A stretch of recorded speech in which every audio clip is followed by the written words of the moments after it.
إن الحمد لله نحمده ونستعينه ونستغفره ونعوذ بالله من شرور أنفسنا ومن سيئات أعمالنا. من يهد الله فلا مضل له ومن يضلل فلا هادي له. وأشهد أن لا إله إلا الله وحده لا شريك له وأشهد أن محمدا عبد الله ورسوله. أما بعد، السلام عليكم ورحمة الله وبركاته. إلهي سبحانه وتعالى mahadle nicmooyinkiisa badan inagu nicmeeyey baynagu mahadnaqaynaa. kuwa inoo muuqday kuwa inaga qarsoonba ilaahay subxaana watacaala wuu inoo badiyey. insha allahu tacaala waxaynu wax yaroo kooban ilaahay subxaana watacaala wuxuu inaga garadsiiyeen iska odhan doonaa. bishan ay ku jirna aad iyo aad ku fadliga badan leh ilaahay na soo gaarsiiyey ee barakaysan.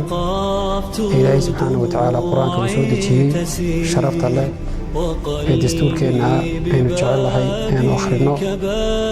fadliga iyo qiimaha uu leeyahay ayaynu wax yaroo kooban insha allahu tacaala iska odhan doonaa.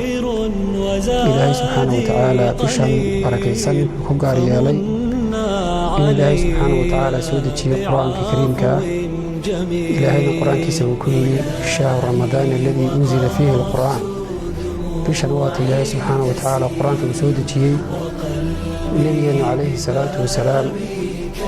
bishan in ka badan bilaha kale ayuu qur-aanka nebi maxamed calayhi salaatu wasalaam la saaxiibi jiray akhriskiisa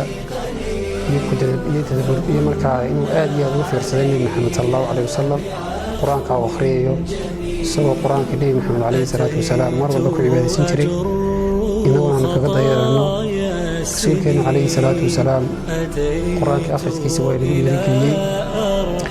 wuxuuna yidhi nebi maxamed sala allahu calayhi wasalam iqra'u alqur'aan fa innahu ya'ti yowma alqiyaama shafiican liasxaabi.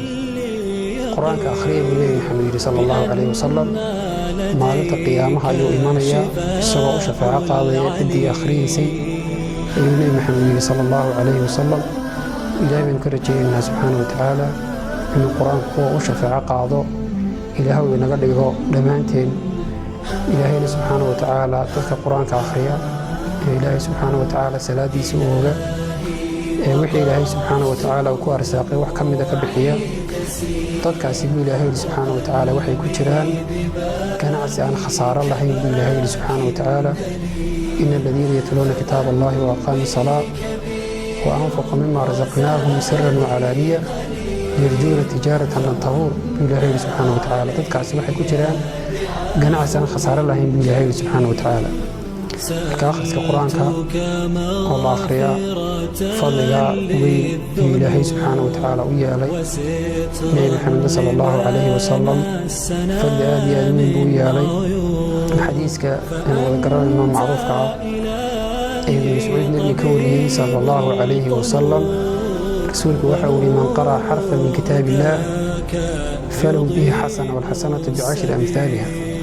qofka xaraf ka mida ilaahay subxaana watacaala kitaabkiisa akhriyay buu nebi maxamed yidhi wuxuu yeelanayaa xasano.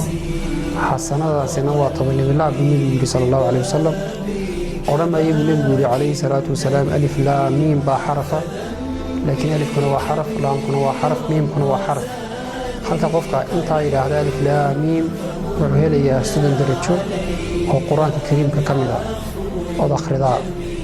3 xarafood ka mid ah ood akhridaa waxaad yeelanaysaa 30 darajo ilaahay agtiisa subxaana watacaala. qofkii dee maalinkii in badan akhriya waqtigiisa ku buuxiya isuu nebi maxamed calayhi salaatu wasalaam ula saaxiibi jiray qur-aanka bishan barakaysan. qofka in badan akhriyaana ajarkiisa ilaahay baa subxaana watacaala koobi kara. waxaan walaalaha muslimiinta rag iyo dumar baan ku dhiirigelinayaa inaynu bishaa ka faa'iidaysano akhriska qur-aankanaynu aad iyo aad ugu dadaalo una fiirsano ilaahay subxaana watacaala kitaabkiisa aynu ku tadaburno soo nebigeennu ahaa sala allahu calayhi wasalam inu qur-aanka ku cibaadaysano. ilaahay subxaana watacaala waxaan weydiisanaynaa inuu dadka qur-aanka u shafeeco qaado maalinka qiyaamaha. allah